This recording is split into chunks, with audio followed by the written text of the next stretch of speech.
বিভিন্ন দেশে নিজেদের কোম্পানির পণ্য সরবরাহের লক্ষ্যে বাংলাদেশে একটি কারখানা নির্মাণের পরিকল্পনা করে তুরস্কের শীর্ষস্থানীয় ব্যবসায়ী গোষ্ঠী কেওসি হোল্ডিংস।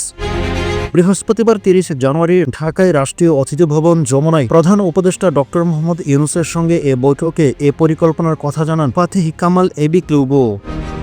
বৈঠকে একটি ব্যবসায়িক প্রতিনিধি দলের নেতৃত্ব দেওয়া ফাতিহ বলেন, বেশ কয়েক বছর আগে সিঙ্গার বাংলাদেশ লিমিটেড অধিগ্রহণের পর কোম্পানিটি নারায়ণগঞ্জের ২৫০০-এ একটি গৃহস্থলী যন্ত্রপাতি উৎপাদনের কারখানা স্থাপন করে। দেশে ব্যবসায়িক সম্ভাবনা সম্পর্কে কথা বলতে গিয়ে তিনি বলেছেন, আমরা আমাদের বিনিয়োগের দ্বিতীয় পর্যায়ে রয়েছি, বাংলাদেশে ভালো সম্ভাবনা রয়েছে। এ সময় অধ্যাপক ইউনূস বাংলাদেশে উৎপাদন খাতে তুরস্কের আরও বিনিয়োগকে স্বাগত জানিয়ে বলেছেন, বাংলাদেশ এখন ব্যবসার জন্য প্রস্তুত। তুরস্ক, ইউরোপ ও সারা বিশ্বে পণ্য রপ্তানির জন্য বাংলাদেশে কারখানা স্থাপন করুন। তিনি বলেন, বাংলাদেশ হালাল পণ্যের উৎপাদন ও উৎপাদন কেন্দ্র হতে পারে, এটি সহজেই একটি সামগ্রিক বিনিয়োগ কেন্দ্র হতে পারে।